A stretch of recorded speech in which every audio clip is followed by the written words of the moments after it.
Not only do I learn more about our collective past every time, but I also learn more about myself.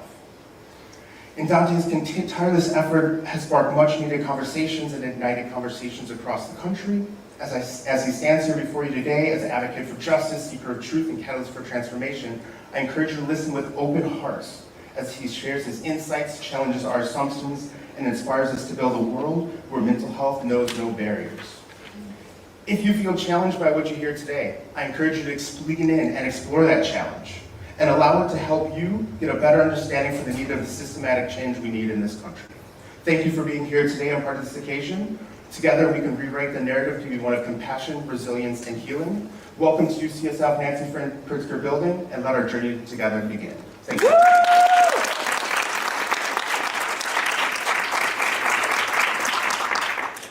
Good afternoon, and welcome everyone. My name is Christina Houston. I'm an APEX Principal Educator, a graduate of the Diversity Inclusion Certificate Program, and I serve as our Speaker Series Co-Chair for our Health IT Anti-Racism Committee, known as ARC. I am honored to be here today as we celebrate Black History Month.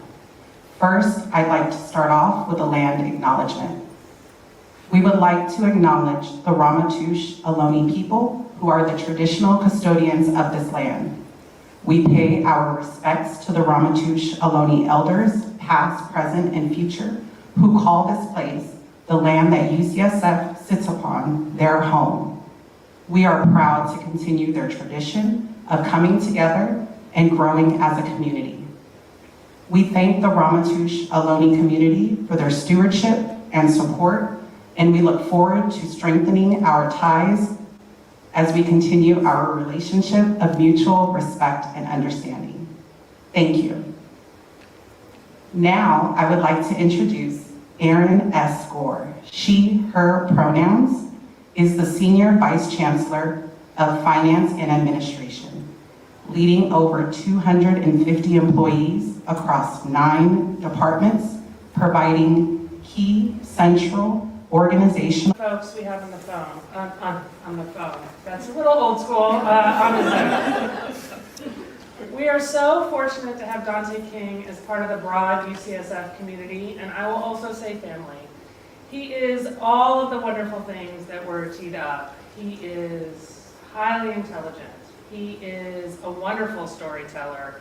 He's able to make a complex, emotionally fraught, traumatic experience in history something that we can all relate to in different areas. And I will also say he's provocative. And why we need that is because it's hard to do this work, and it's hard to think differently about long-held beliefs that most of us don't even realize are in the recesses of our brain. We are so lucky to have him at this moment in time, and I will welcome him here so we can start his discussion. Please give a warm UCSF welcome to Mr. Dante King.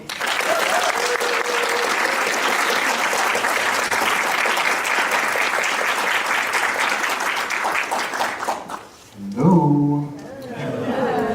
So before I get started, I would definitely want to first recognize Eileen for your partnership, support, just untethered, as well as Ms.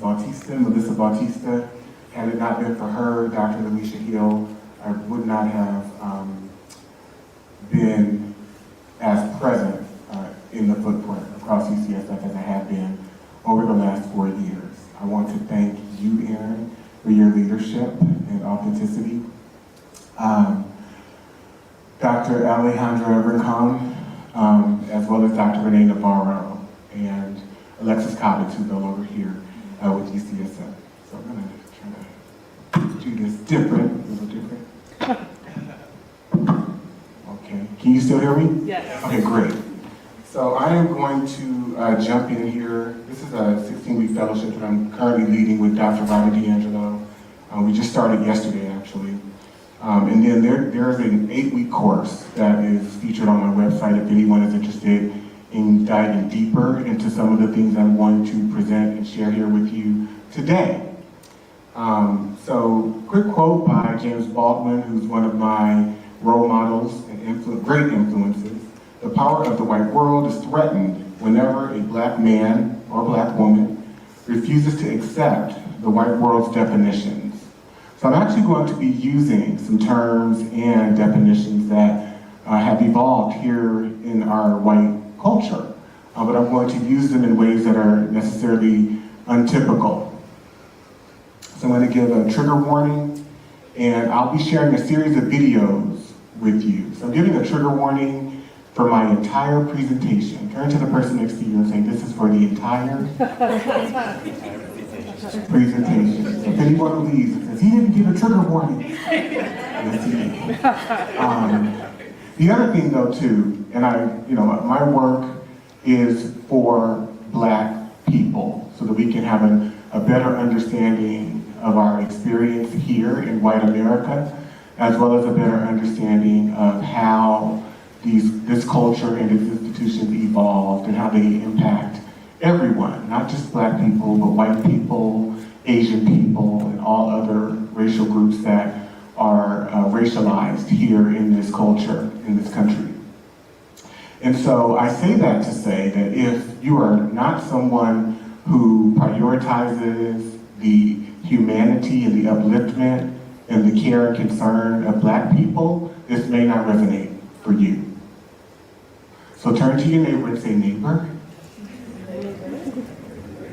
if you're someone that doesn't care about black people, then this may not be the event for you. All right. Yeah. How does this land on you? How would you define what's happening here with a series of videos? Never in a million years would I think that something like this would happen with him coming out of school. Dolores Coleman says a San Francisco police sergeant detained her 7th grade son as he left the Stern School March 15th for a crime he didn't commit.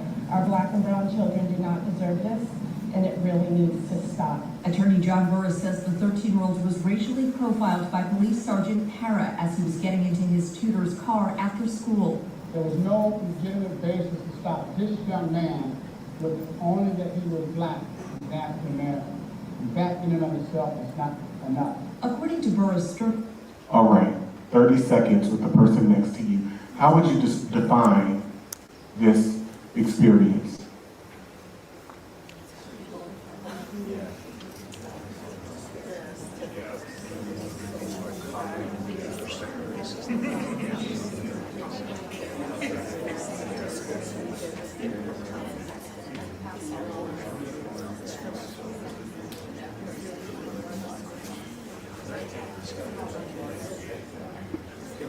All right, we're going to play another video. Are you ready? Here we go.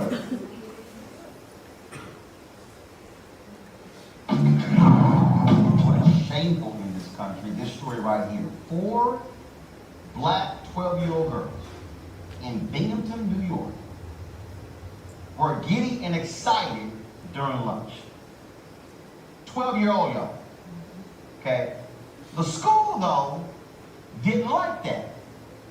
Because these 4 black 12-year-olds were giddy, the school called the girls into the office and attempted to strip search all 4 of them because they assumed they were on drugs. According to the children, this is exactly what happened. Student A was made to remove her shirt pants and second layer of leggings. Then she was searched in her bra and underwear. Student B was made to remove her shirt and her outer pants. Searched in leggings and bra. Student C was made to remove her shirt and searched in her bra and pants. Student D was searched in her clothing. Received in-school suspension for refusing to remove her shirt and pants. All right, 30 seconds. How would you define this with your neighbor? What words would you use?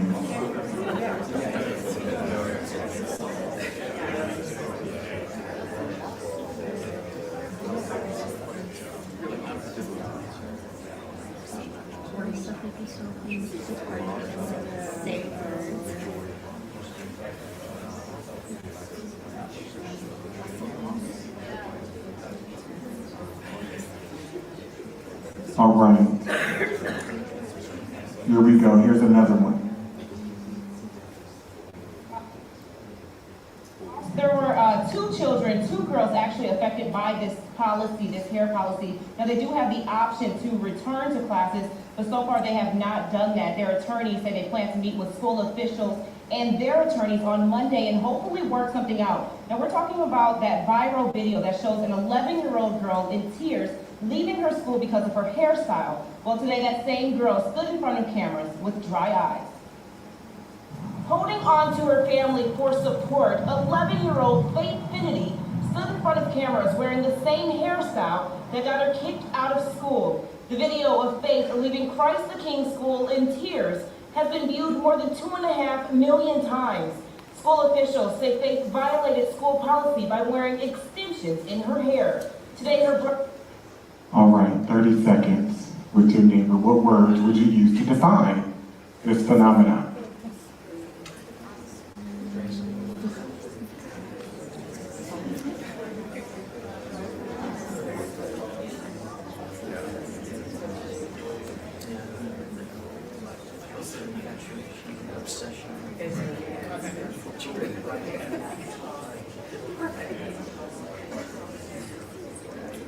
All right, here we go again.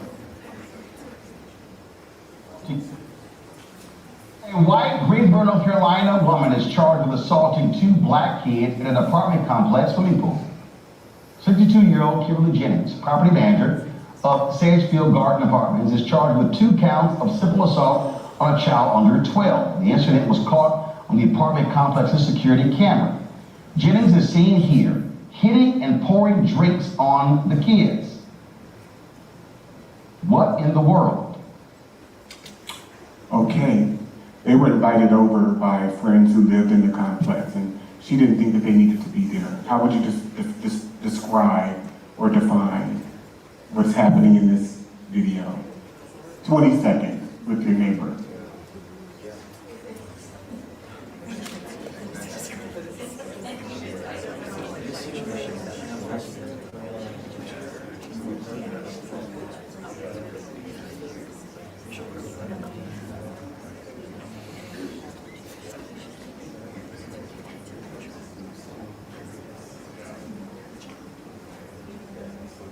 All right, we'll take a look at a few more. A story out of Texas, a Houston area high school suspending a black student for the second time this year because of his hairstyle. Now, as Antonia Hilton reports, the family is calling on the district to change its policy. Darrell Georgia High School Jr. has been out of class for more than 2 weeks. The Barbers Hill Independent School District in Texas has suspended him twice since the start of the school year over his hairstyle. His grades are failing, like they're going down drastically. He's not getting a proper education. All Darrell wants is the chance to join the rest of his classmates. Okay, have another brief conversation with your neighbors. What words would you use to define and describe what is happening in this video? And the culmination of examples that I've shared with you.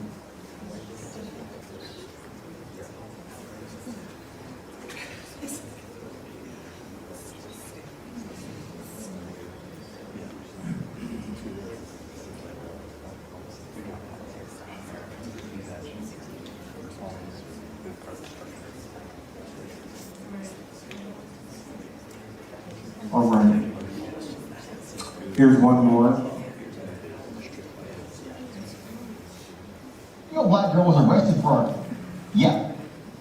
drawing a picture of her bully. In January, a parent of the alleged bully was very upset about the picture and demanded police involvement. The black girl ended up getting handcuffed in front of her classmates, taken into custody, and interrogated without her mother present. Nothing happened to the child who was bullying her. The American Civil Liberties Union of Hawaii wants the police and school officials to change how they handle such situations and compensate the black student's family in the amount of $500,000. 10 years old. All right, who's seeing a pattern and who's getting the gist of why I've titled my upcoming book the way that I've titled it? Okay. So, I'm gonna go on. This is the black fifth grader who was stopped at Safeway here in San Francisco. So the United States told us in 1790 that this is a white country, not just with the arbiters and developers of the Constitution, but in the legislation, right? The 1790 Naturalization Act, which was the first law pertaining to citizenship, which read, be it enacted by the Senate and House of Representatives of the United States of America of Congress assembled, that any alien being a free white person who shall have resided within the limits and under the jurisdiction of the United States for the term of 2 years may be admitted to become a citizen thereof on application to any common law court of record, and so on. So turn to your neighbor and say, we understand that this is a white country.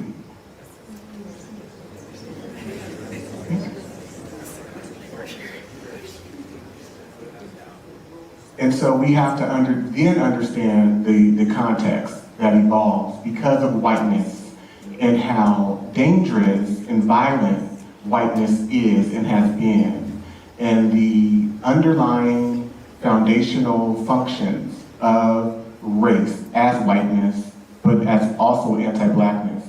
And so when we go into scholarship, white scholarship, right, we have Dr. Josiah Nott, who said that black people were a creational rank between Greeks and chimpanzees. In his studies around polygenism, he says that the way that our skulls were formed made us inferior by his accounts, okay? And so we then go to Dr. Samuel Cartwright, who told us that black people suffered from diaesthesia aethiopica, that we were lazy, that we were mischievous, dishonest people. Turn to your neighbor and say, this is high quality white academia.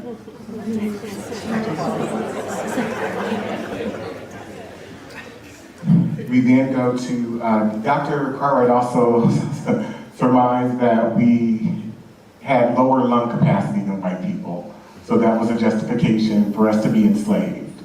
So slavery was not the predicate for blackness, but blackness was the predicate for slavery. Does that make sense? Okay. He says, it is the red vital blood sent to the brain that liberates their minds when under the white man's control. And it is the want of sufficiency of red vital blood that changed their minds to ignorance and barbarism when in freedom. I want you to breathe that in, as though we have different blood running through our veins than white humans and all other humans. Turn to your neighbor and say sociopaths. We go to Dr. Orson Fowler and Samuel Wells, who were the leading leaders in the hygienical sciences, the physiological arena, and Dr. Wells' study of physiognomy, where he said that you can actually tell a person or group's developmentally functional or intellectual and moral development based on their outer appearance, based on how they look. And he wrote in his book, New Physiognomy, and I quote, bearing in mind then its limitations and modifications, it is well in all cases when making a physiognomical examination to observe the facial angle. Figure 142 will help to convey an idea of the different grades of development and intelligence as indicated in the profile, size, as well as form being taken into account. Turn to your neighbor. I'm going to give you 20 seconds and just ask your neighbor, what do you see? And answer it for them. Some of you are silent.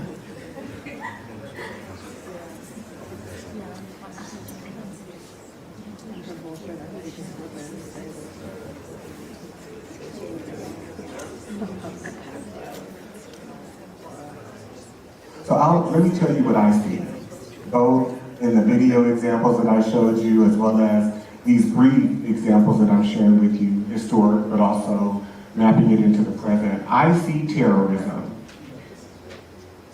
I see psychopathy. I see people who come from a culture and group who are so profoundly deficient and inferior and insecure that they need to take other humans to make them the object of their superiority.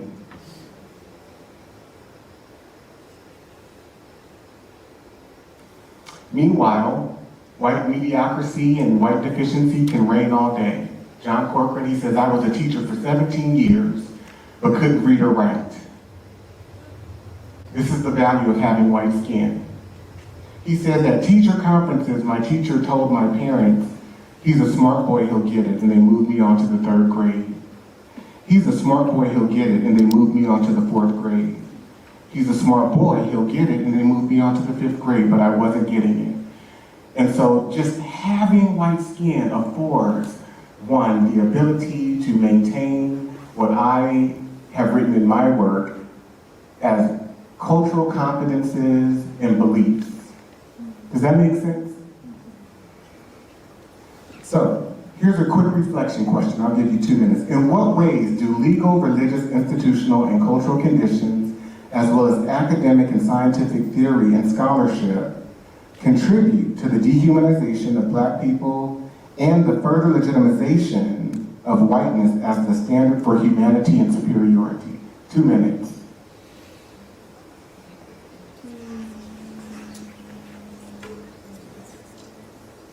You're going to share with your neighbor. So if you're not sitting by anyone, you can stand up and find your neighbor. Even insert yourself into a triangle.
All right, if you hear my voice, go ahead and clap once, go ahead and clap twice. If you hear my voice, clap twice. All right. So I'd love to hear from some of you when we open up for the Q&A about your thoughts, and maybe questions.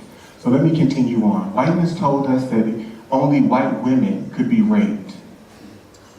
So when laws began to develop around who could be raped and who sexual assault could be committed against and who it couldn't, whiteness told us that only white women could be raped, but also that the identity, the predominant identity for rapists were Black men. And so in every single law that then emerges under the new empire of the United States of America, Black men are reign supreme as the prototype for rapists. And we've got their scientific and academic theory to back it up, right? Even when cases move to court, such as the 1855 case concerning Celia, who belonged to a pedophile and a human sex trafficker by the name of Robert Newsom, who actually bought her so he could replace his sexual partner because his wife had died. And he raped her upon purchasing her when she was age 14. And after repeated threats to him that if he did not stop raping her, she would kill him, she murdered him. And when the case moved to court, here was the instruction that the Judge William Augustus Hall, gave to the jury. If Newsom was in the habit of having intercourse with the defendant, who was his slave, and went to her cabin on the night he was killed to have intercourse with her or for any other purpose, and while he was standing in the floor talking to her, she struck him with a stick, which was a dangerous weapon, and knocked him down, and struck him again after he fell, and killed him by either blow. It is murder in the first degree. So let me reframe this for you. If Newsom was in the habit of raping the defendant, who was his slave, and went to her cabin on the night he was killed to rape her or for any other reason, and she defended herself, it's murder in the first degree. And so cultural rape culture, say this with me, rape culture in America is a legal, economic, and moral institution. When we go to Mississippi, 1859, the Mississippi Supreme Court concluded that a male slave could only commit a rape upon a white woman. They reasoned, the crime of rape does not exist in this state between African slaves. Our laws recognize no marital status as between slaves. Their sexual intercourse is left to be regulated by their owners. The regulations of law as to the white race on the subject of sexual intercourse do not and cannot, for obvious reasons, apply to slaves. Their intercourse is promiscuous, and the violation of a female slave by a male slave would be a mere assault and battery.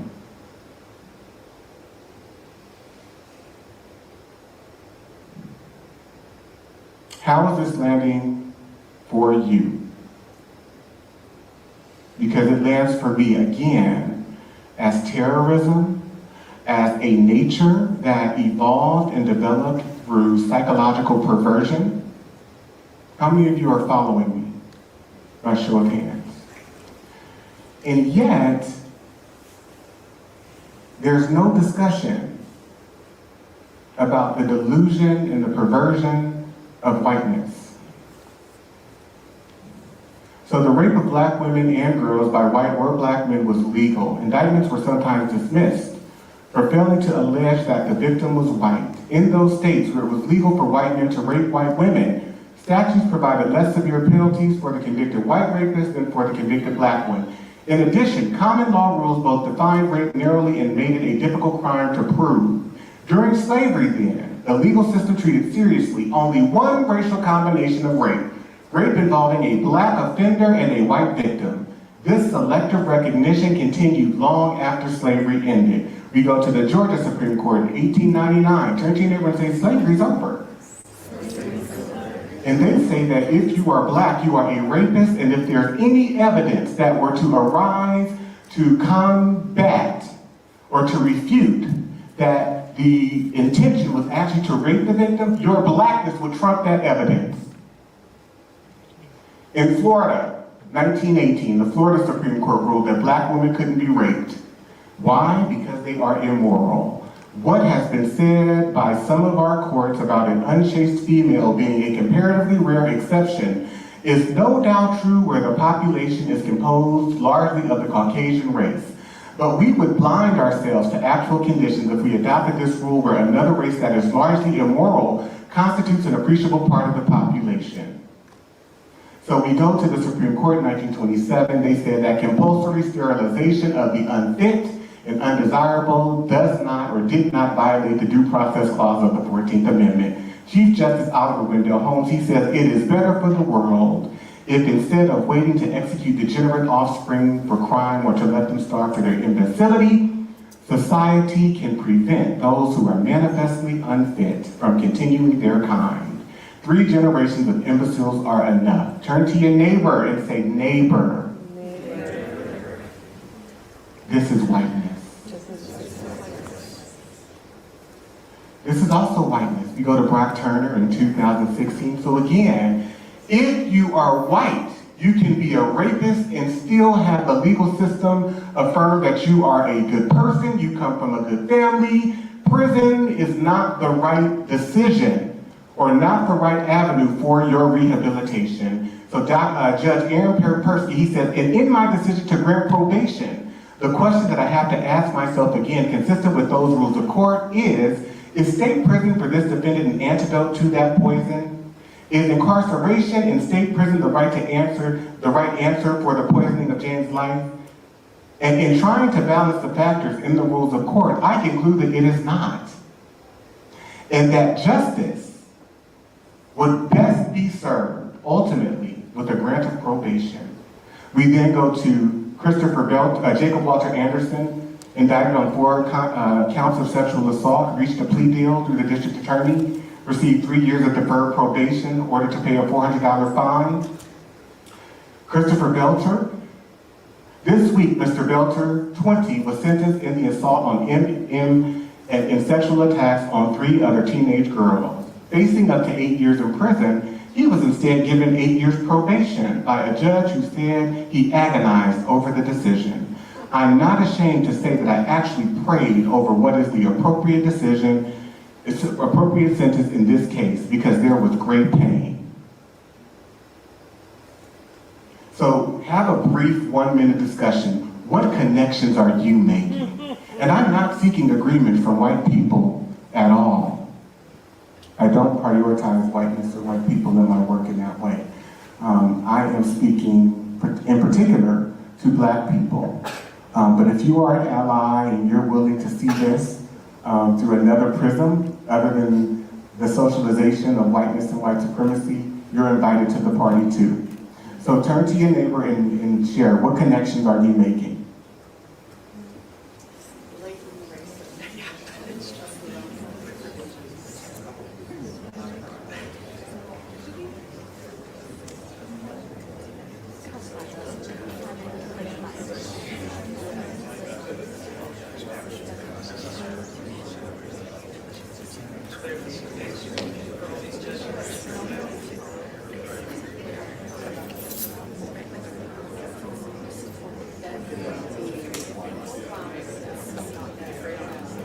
Rush through some additional slides. So this is a quote from Winthrop Jordan's book, White Over Black, which was published around 50 plus years ago.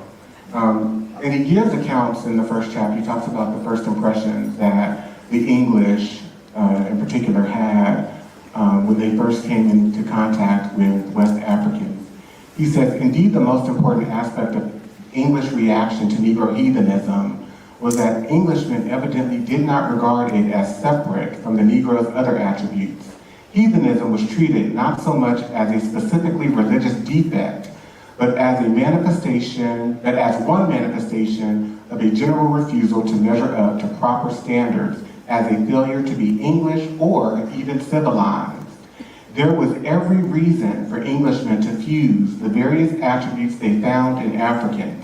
During the first century of English contact with Africa, Protestant Christianity was an important element in English patriotism, especially during the struggle against Spain, and the Elizabethans. Special Christianity was interwoven into his conception of his own nationality, and he was therefore inclined to regard the Negro's lack of true religion as part of theirs. Being a Christian was not merely a matter of subscribing to certain doctrines.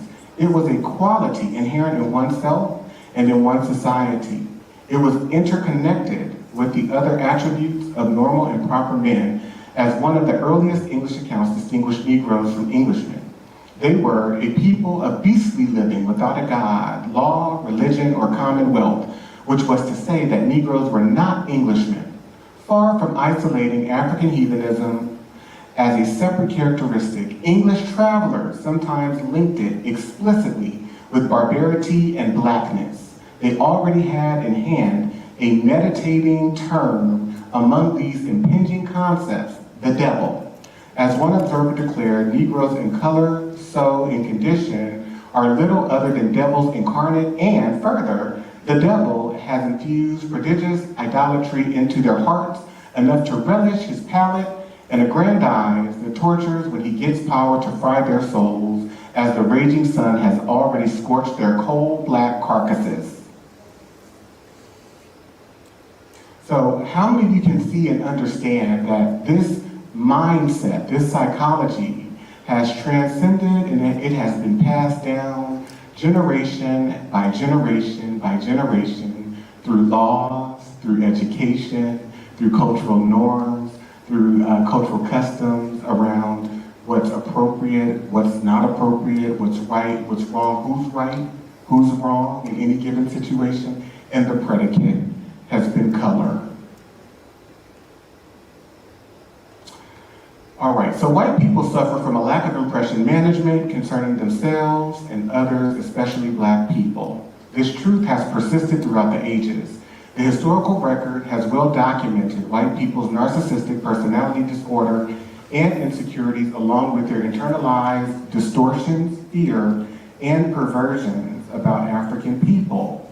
So we go to some examples. President Thomas Jefferson, he says, "I advance it therefore as a suspicion only that the blacks, whether originally a distinct race or made distinct by time and circumstances, are inferior to the whites in the endowments both of body and mind."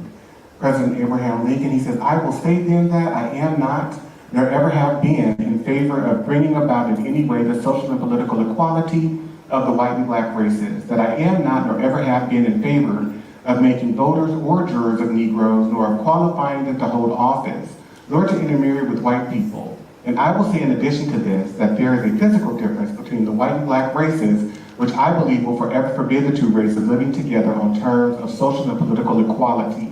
And inasmuch as they cannot so live while they do remain together, there must be the position of superior and inferior, and I, as much as any other man, am in favor of having the superior position assigned to the white race." Turn to your neighbor and say, "It's an obsession." Turn to your other neighbor and say, "Whiteness is an obsession." It has a political value and functionality. It has an economic value and functionality. It's very valuable to the U.S. Anti-Blackness is very valuable too, because it has a usefulness in terms of its low value or valuelessness, right? So if you have a permanent underclass of people who you consider or label as black people, you can justify why they get graded lower and get low grades. You can justify that they have a behavioral deficiency using Eurocentricity as the standard for behavior, and then make special ed referrals, build a whole industry that further pathologizes these children and misdiagnose them with behavioral deficiencies using Eurocentricity as a predicate, and misprescribe and overprescribe. So turn to your neighbor and say, as much as we want to talk about how bad anti-blackness is, it is the foundation of all American, all white American institutions. We then go to President Andrew Johnson. If blacks were given the right to vote, that would place every splay-footed, bandy-shanked, humpbacked, thick-lipped, flat-nosed, woolly-headed, ebon-colored Negro in the country upon an equality with the poor white man. As long as I am president, this will be a country for white men and a government for white men. President Theodore Roosevelt, the goal should be to assimilate the backward race so it may enter into the possession of true freedom, while the forward race is enabled to preserve unharmed the high civilization wrought out by our forefathers. President Woodrow Wilson, the white men of the South were aroused by the mere instinct of self-preservation to rid themselves by fair means or foul of the intolerable burdens of governments sustained by the votes of ignorant Negroes and conducted in the interest of adventurers. President Calvin Coolidge, biological laws tell us that certain divergent people will not mix or blend. The Nordics propagate themselves successfully. With other races, the outcomes show deterioration on both sides. And again, he says, America, let me go back. America must be kept American, right? The superintendent that suspended Gerald George, he says, being an American requires conformity with the positive benefit of unity. And if you don't conform with whiteness, you will lose your job, you will be suspended from school, you will have your reputation destroyed, and so on. How many of you can relate to what I am saying, especially the black people in this room? That's right, you must fall in line. And if you don't fall in line with American whiteness, these institutions will be used against you as a weapon to terrorize and destroy you. Strom Thurmond, one of the longest serving members of Congress, he says, I want to tell you, ladies and gentlemen, this was during his presidential run in 1948, that there's not enough troops in the Army to force the Southern people to break down segregation and admit the nigger race into our theaters, into our swimming pools, into our homes, and into our churches. We then go to Nixon. You have to face the facts. The whole problem is really the blacks. The key is to devise a system that recognizes this without appearing to. We then get to Ron DeSantis. He says, in Florida, we're taking a stand against the state-sanctioned racism that is critical race theory. We won't allow Florida tax dollars to be spent teaching kids to hate our country or hate each other, only to hate black people. We will invest dollars in that. And then we get to former President Trump. He says, America is the land of opportunity. Oh, don't give Trump any extra special attention.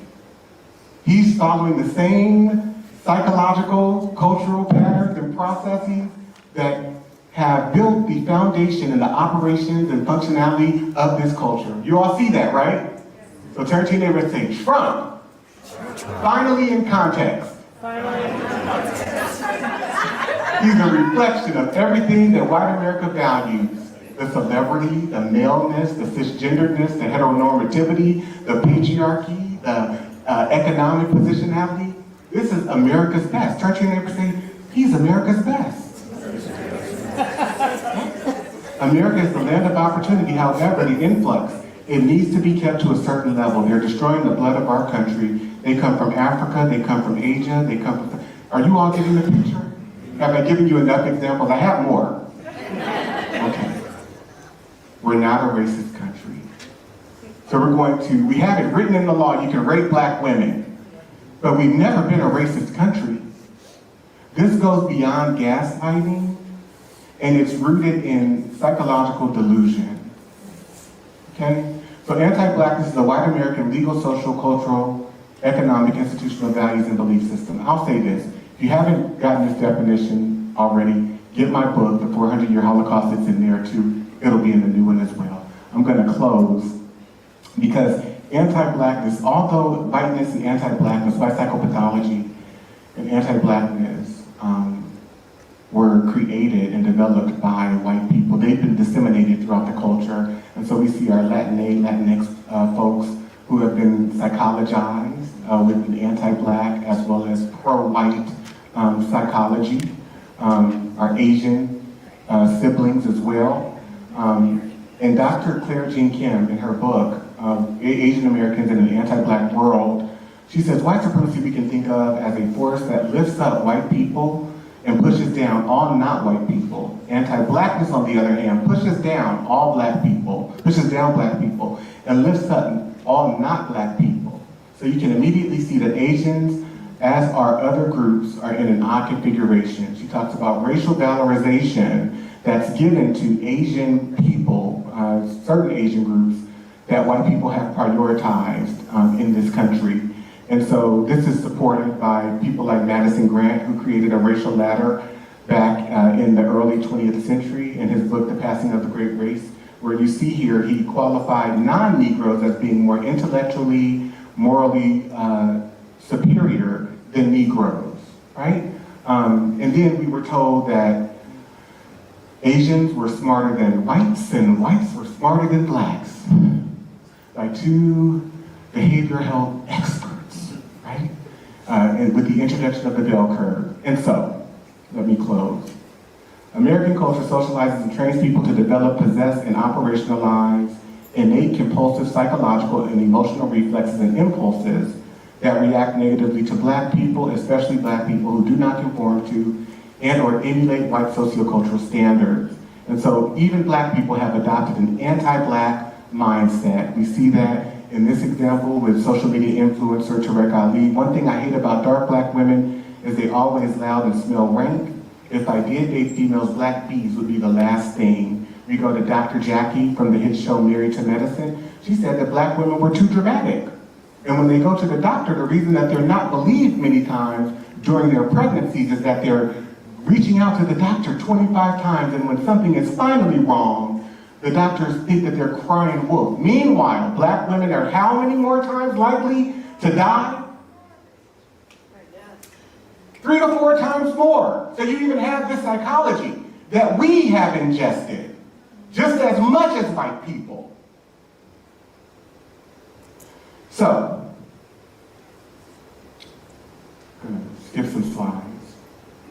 Dr. Bobby Wright, I know I've gone over time. Did I go over time? No. I haven't, okay. Because I want to close with the video. So Dr. Bobby Wright, one of my favorite philosophers that I use to ground my work, in his work around the psychopathic racial personality, he says, in their relationship with the black race, whites are psychopaths, and their behavior represents an underlying biologically transmitted proclivity with roots deep in their evolutionary history. How many of you could see the proclivity that evolved deep within the evolutionary history of whiteness? By show of hands. How many of you could see it? Some people are sitting here, oh no, I don't want to raise my hand. That's called denial. The psychopath is an individual who is constantly in conflict with other persons or groups. He is unable to experience guilt, is completely selfish and callous, and has a total disregard for the rights of others. One of the best methods that can be used to measure the psychopathic traits of the white race is observing and analyzing their universal overt behaviors and attitudes towards blacks. Psychopaths simply ignore the concept of right and wrong. By ignoring this trait in the white race, the lack of ethical and moral development, blacks have made and are still making a tragic mistake in basing the worldwide liberation movement, black liberation movement, on moral suasion. It is pathological for blacks to keep attempting to use moral suasion on a people who have no morality, where race is the variable. And so I'm going to give a clarion call to you. If you have morality around black people, then start acting like it. Turn to your neighbor and say, neighbor, start acting like it. In your leadership, in where you funnel your resources, and who you prioritize on your team, start acting like it. But here's the other thing. Let's hold up 2 fingers and I'm done. 2 fingers when I close with the video. If white people have created this cultural context, the institutional context, through its institutions, it's called the cultural context, and have had control and dominion over all of the other groups and people who exist here in white America, what's your relationship to anti-blackness? What's your relationship to whiteness as an Asian person, as a black person, as a Latinx person? This is seeped into our DNA as well. So I'm going to close with a video featuring Dr. Alvin Toussaint, who was at Harvard for a number of years as the Vice President of Student Affairs, also a psychiatrist. Dr. Toussaint? Let me just first say that I think first we have to establish that racism, white racism, is a mental illness. Now, I say that because many white social scientists would like to define racism as something normal in the culture, as a cultural variant. And I think as long as we approach it that way, we really don't deal with the pathology of racism itself. It's like saying that cancer, because a lot of people have in this society, that cancer is somehow normal. But we know that cancer kills, and racism kills and destroys also. And it would be like defining Hitler's slaughter of the Jews as somehow normal.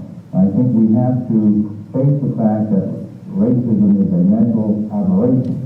And I think underlying white racism is a white paranoia, a fear or a delusion that black people, colored people in the world are somehow going to destroy and hurt the white man.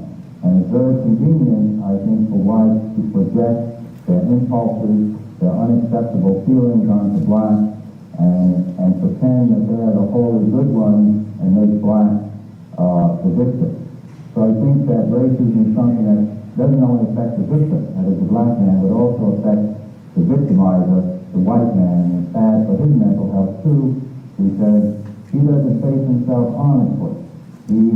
He pretends that the problem lies outside of himself, so that this society never deals with its violence, its own perversion, its own corruption. They pretend that somehow if you get rid of all the niggers, that everything will be solved, will be much better off. And of course that's not so, but that's a delusion. And it even, I think, carries over into our foreign policy, our attitudes toward Asians, our attitudes in Vietnam, the massacres in Florida, the feeling that we are discouraged, that is we, the white man, not us, can destroy and wipe out other people because we're the chosen people, so to speak. I think that whites then really don't mature. So, a few more quotes. So, Judge Michael Becker, I had the opportunity in having him in a 12-week leaders fellowship that I run. I'm on the 9th cohort right now. I think he was in the 5th or 6th. He says, while white racism is a disease, this was his epiphany during the fellowship. I asked him if I could use it. He says, yeah. He says, it is a pathology. Other illnesses, however, are disabling. You want to be cured of cancer so that you do not die. White racism is enabling. The patient is not motivated to be cured. The anti-blackness of Asian Americans is not organic. It reflects a classic tactic of white colonialism set up by non-white groups in an artificial hierarchy with black people at the bottom, create conflict when useful, sit back and watch.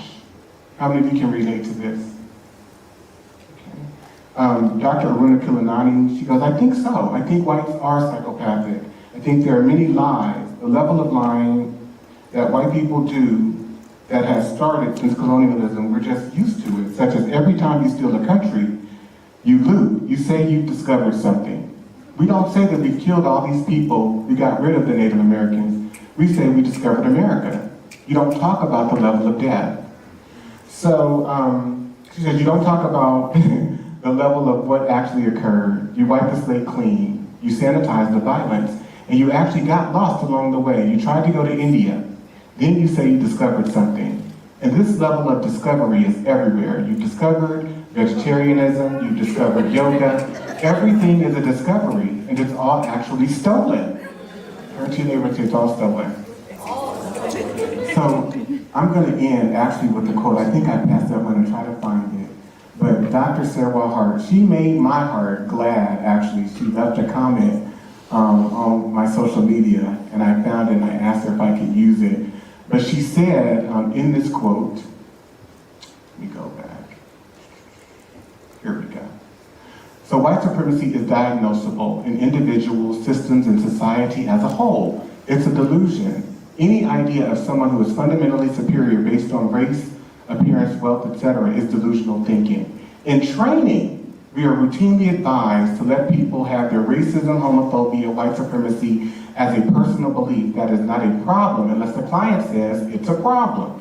Okay, and should I also responsibly let my clients believe that day is night and ants are bigger than skyscrapers? No, we diagnose and treat delusions.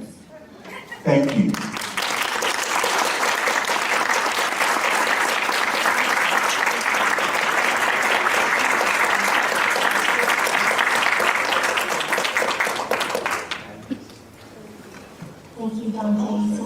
Come to you on campus. So you want to be well prepared to buy and read the second book. All right. And with that, I'm going to introduce the newest member of the Finance and Administrative Services Executive Team. He's well known to some of you on campus, and we hope to extend that to all of you soon. It is Clint Germario. Did I get that wrong today, Clint?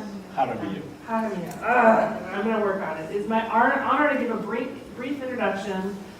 He joined as the inaugural executive director of our broad diversity, equity, inclusion, accessibility, and anti-racism efforts.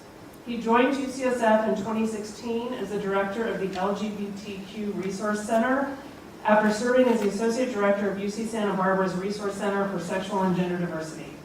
Before joining FAS, he served as executive director at ODO, leading the LGBT Resource Center, Multicultural Resource Center, Undocumented Student Support Services, and Diversity and Inclusion Certificate Program. Please give a warm welcome to Clint. With that, we'll turn it over to Q&A. Thank you, Erin. And first of all, thank you. This is my pool. What's happening there? Welcome to Zoom. Oh, yeah. We are switching. switching to the Q&A on Zoom. Followed by the pound sign again. Theme music. Before we get started, any reactions from the room? 36, 31, Come on. not 6. Please. Please Up enter the there. green passcode, followed by And the please, pound sign. if you can just tell us your name and then your comment or question. You are in the meeting now. Recording in progress. Hello, everyone. My name is Gloria Walls. I'm in the security division of our UCSF Police Department, and I'm so grateful to be here this afternoon. I'm a native San Franciscan. Parents are from the South. And this has been articulated in a way that helps define what I've been thinking but couldn't put to words adequately. So I want to thank you for that. It's a little emotional even. And the part that's emotional, I wasn't even aware that I was emotional until speaking upon it. So my question is, I'd like to know from you, Dante, how do you think religion, in the way that it's been constructed in the United States, Christianity particularly, do you see racism in how Christianity has been taught to African Americans? Absolutely.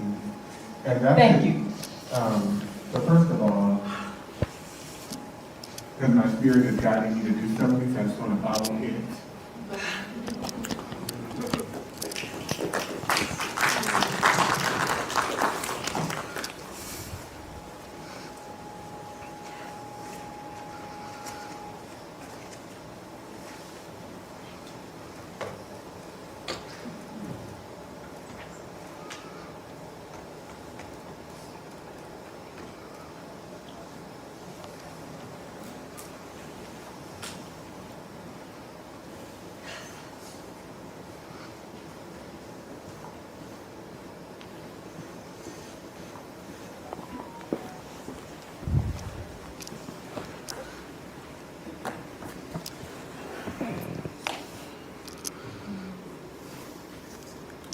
So if you go back to the 17th century, in English colonial America, a large portion of my work revolves around and encompasses the transition from Christian as a legal term that situated English people and other European ethnic people who subscribed to that religion into that categorization, into that institution. And so Christianity in America evolved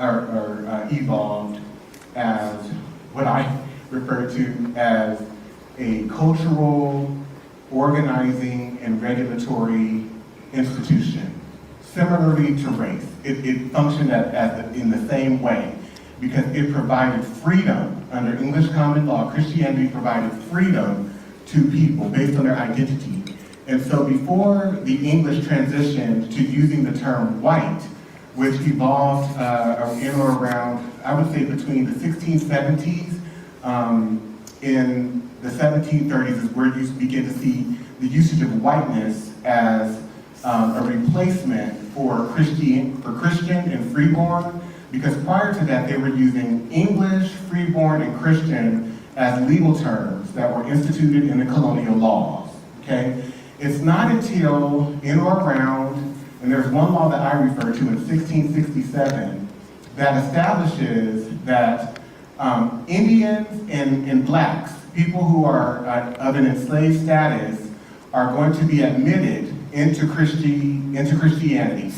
And that's in 1667. But what they say as a condition, or state as a condition in that one law, is that while these enslaved people will be permitted to become Christian through their baptism, because baptism affords freedom, then it will no longer afford freedom. And so it's what I refer to as a conversion law, a conversion process. And so as blacks and indigenous people, Indians as they called them, begin to be converted into Christianity, they had to transition from using that term Christian because it now encompassed not just European ethnic groups and as well as English people, but it now also encompassed these people of color that they considered olive-colored and black, that it was never meant for. And so Christianity, everyone say this with you, Christianity and whiteness are synonymous.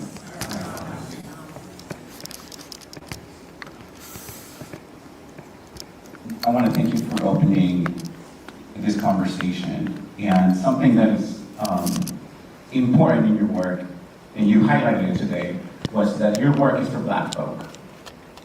And I can feel the room. I see folks who are touched, tears in the room. Is there anything in particular that you want to tell folks right now? Because I'm feeling the room, and it feels heavy for Black folks, particularly coming from you at this particular stage.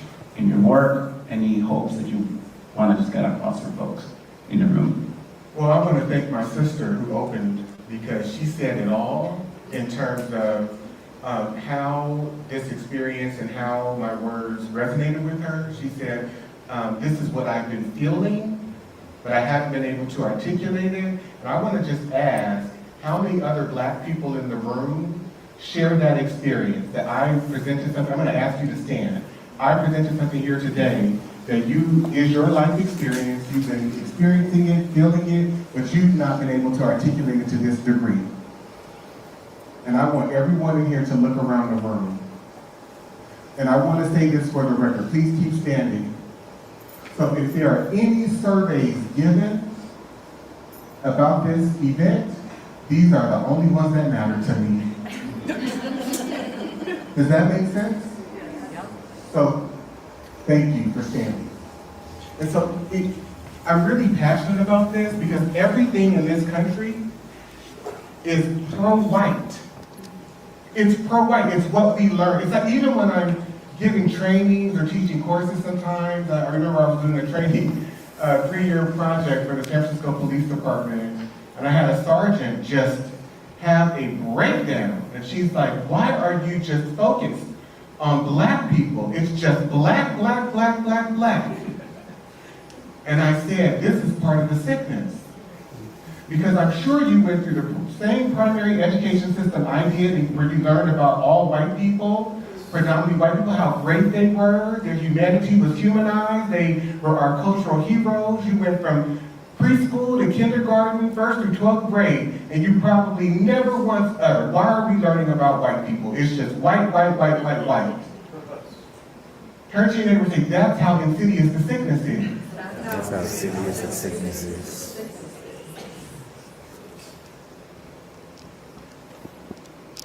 I have a very, very provocative question. What would you say for folks who may say that your work is considered to be reverse racism?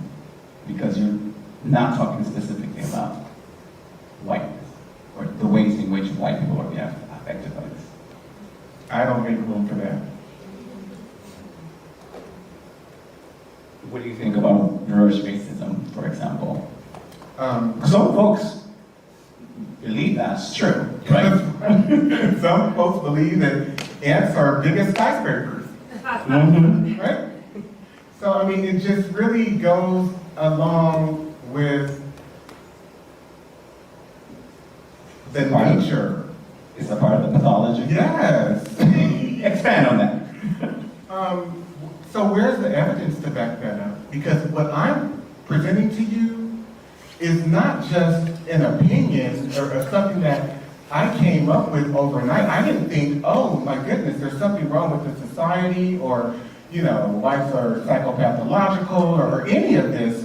10 years ago, 15 years ago, I would say 15 years ago.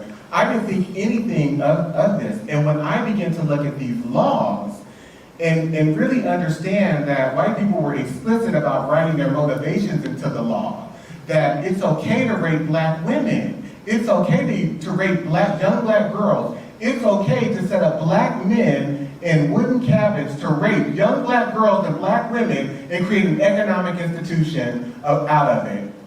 Tell me how that is not psychopathic and sociopathic. That's what I want someone to explain to me. And all of the logic around, well, you know, this is just human nature. There have been groups in the history that have done this to other groups. So whenever you see, let's say, a group of Latinx or Asian, white or black teenagers, young people that are going out and committing home invasions and hitting women over the head with objects and stealing their persons, I want you to just say that's just human nature. Are you understanding what I am attempting to project to you? That is a way that white psychopathology serves to diminish and can perpetually dehumanize non-white people, and particularly black people. And so we can use, and we all function and operate using white logic. That is the underpinnings of our educational system, how we learn, what we learn, the construction of knowledge in this place. None of it is ours as African people, and we still have to abide by it and do well within it while being terrorized because we violated the hair policy, because we wore a hairstyle that is not acceptable, right? We still have to be good citizens. And so I would just want to ask, human to human, how many of you, if you came from a group or part of a group that suffered through the examples that I shared with you in those videos, or that was you or your family, how many of you would be angry, upset, enraged by show of hands? Okay. And so we need to then understand that black rage, the black rage that James Baldwin spoke about, that Malcolm X spoke about, is the result and a response and reaction to white terrorism and white psychopathy and sociopathy. Try that on. Turn to your neighbors and try that on for size. All right. Melissa, from the chat. Yeah, so I just wanted to engage some of our virtual participants. So we're going to have Sarah go ahead and unmute, and you can go ahead and ask your question, Sarah.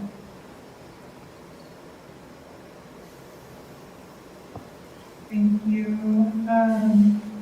My question is really about, so I'm a community mental health student, and I've been looking at addressing and healing from the spiritual disease of whiteness and white supremacy, and really looking at creating a culture that's not based on supremacy, based on the work of Resma Menachem and Janet Holmes and others. And so I was wondering if you could say more about any of the specific mental health diagnoses you've come across as they relate to whiteness and the disease of white supremacy. Yes, but I won't say anything right now, but in my upcoming production, there are different terms and definitions that I share to explain and make clear the different ways in which, or as Dr. Poussin spoke to, the different manifestations of white psychopathology, including the bit I shared around depression management, the corruption that exists within it.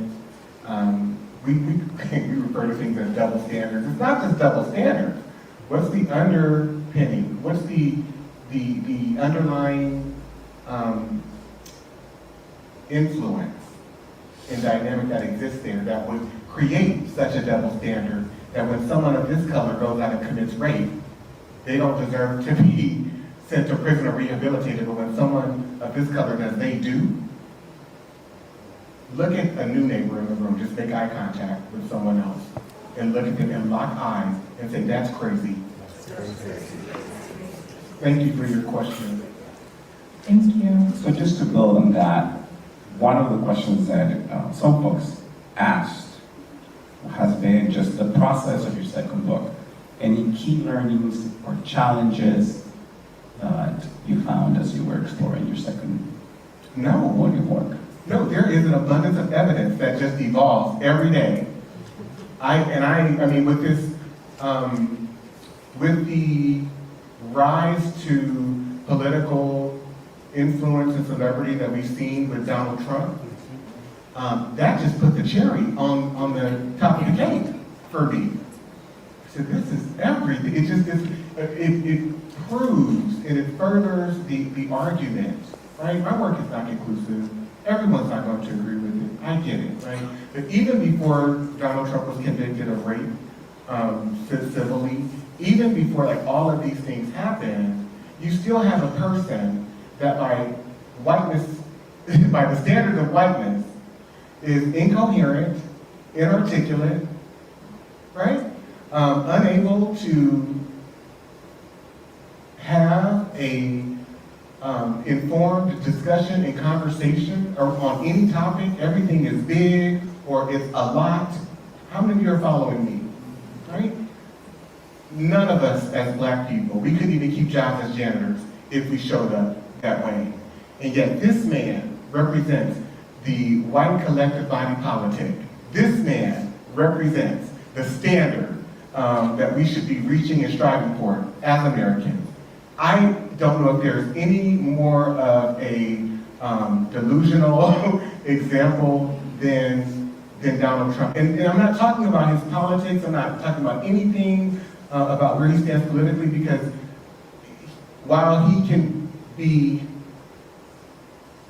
referenced as a primary example, he's just one in a sea of many, many, many. I mean, you said it was beyond gaslighting, right? And the question that I often hear for some of my students, my colleagues is, what is the future of America? And I think one of the collective questions of like, what do we do to heal this nation? Who is we? Who is we? Because the last time I checked, we are not in charge of the economic system. We are not in charge of the political system. We are not in charge of the legal system. We are not in charge of the educational system. This is all happening. It has all happened because of what the things that white people have prioritized as important to them, their well-being, their stability. Anti-blackness and anti-non-whiteness functions as a psychological benefit for white people. To believe that you're superior than other people, that does something every day for little children, for middle school children, high school, adults. It functions beautifully. And then also, to Dr. Amos Wilson's point, who was a psychologist in the 1980s and 1990s, he says it functions to impair the psychological functioning of black people. So if you can keep black people crying because their daughter was suspended from school, their son was suspended from school, they arrested their 10-year-old daughter, you don't have to worry about those children competing, because their psyche and emotional states have been disrupted, right? Go sit in class and be a good student? It's impossible once your spirit and confidence is broken. And we see white people beautifully. We have seen white people beautifully create industries out of black pain and suffering. It starts with slavery, but it goes to the school to prison pipeline. It goes to misdiagnoses, special ed referrals, suspension. These are industries. People are employed, they're taking home salaries, and they're building their retirements off of black genocide. And anyone who wants to come with, well, where's the hope? Where are you living? What are you not paying attention to? What is your lived experience? As I sit home and take care of a black woman who became very independent at a young age, who entered a marriage where things did not work out, and she still took it upon herself to remain independent, to raise 2 young boys, to battle sexism and racism in an unfriendly and unkind world, who is right now at home diagnosed with stage 4 lung cancer, and when we go to the hospital, they mistreat her by running tests for cocaine and methamphetamine and not reading her medical record. Where are you living? What are you paying attention to? When I go to pick up my 78-year-old black father from Kaiser Hospital in Oakland, and I ask the nurse, just please keep him there because he was given the wrong medication and then became unconscious. They had to revive him. So he's incoherent. And I pull up to Kaiser Hospital just 3 to 5 minutes after I've talked to this nurse, and they leave my father outside in a chair with his shirt unbuttoned and his pants unbuttoned, barely conscious. And then I tell people, you should be more positive. Or people tell me, you should be more positive. Where's your hope? Where's your optimism? It's psychotic. There's some work that we need to do, not some work, a lot of work that needs to be done when it comes to caring for our black communities. Who needs to do it? White people. Mm-hmm. The people who are in control of the institutions, the people who are in control of our opportunities in this country, the people who are in control of whether or not I walk out of this place dead or alive today. And where does the work need to be done? I'm going to ask you to answer it. Where does the work need to be done? It's not policy, which is, that's right. Turn to your neighbor and say, neighbor. Right? But it's also rubbed off on us as people of color, so we need to do the work too. And that's what I'm concerned about as well. Yes, so we have one question here, and it says, to say that Christianity and whiteness are synonymous can be viewed as a form of religious discrimination, and what we're thinking. That the racist whites in American history used Christianity as a tool for their negative intent should not demonize Christianity. It's similar to the demonizing Islam because some folks use it to terrorize others. Can you strike a balance between these 2 fields of thought? So let's be very clear about her question, which was around the implementation of Christianity in America. And that's what I spoke to.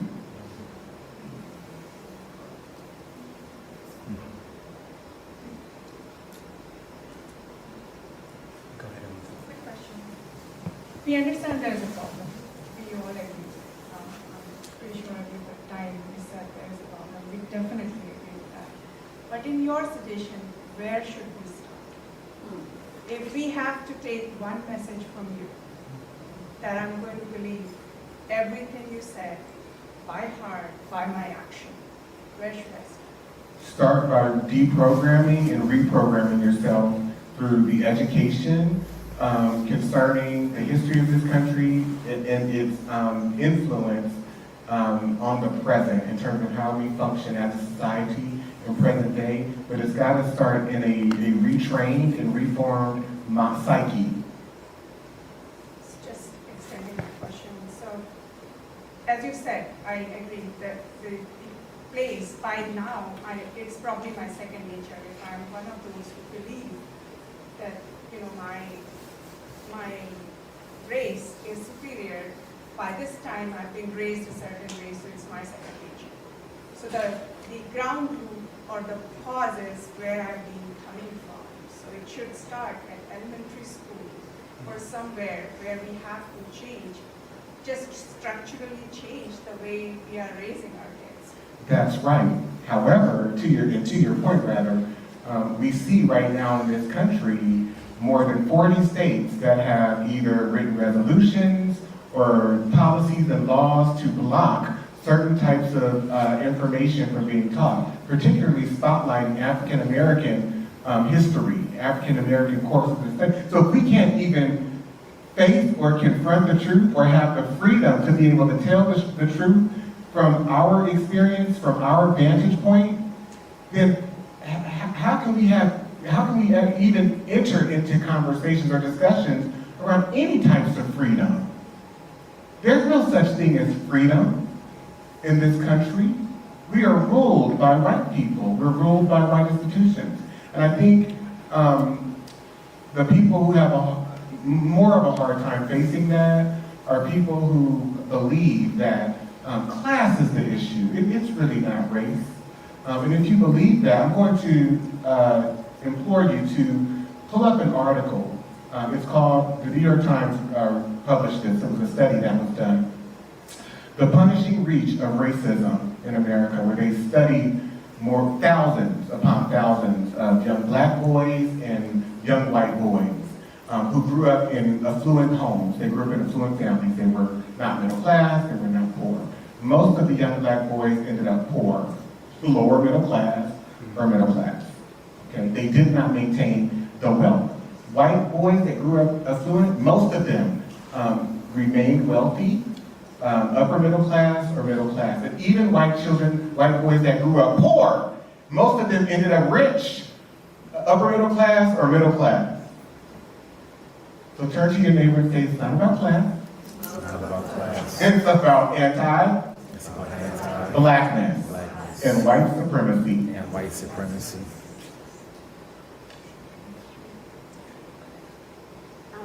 So Dante, I truly admire you. Thank you so much for being here. I took Dante's fellowship and it was transformational, life-changing. It turned everything I knew about the history of the U.S. on its head. So I completely am so grateful to have had that opportunity. So thanks, Chief. I don't think he's listening, but thank you to UCSF for allowing me to attend that fellowship. So if you haven't taken it, please take it. But Dante, I'd love to know, where can we find you and follow you? So, for those of you that want to stay in touch, and I hope you do, some people are like, I never. No, I really do hope that you do, because,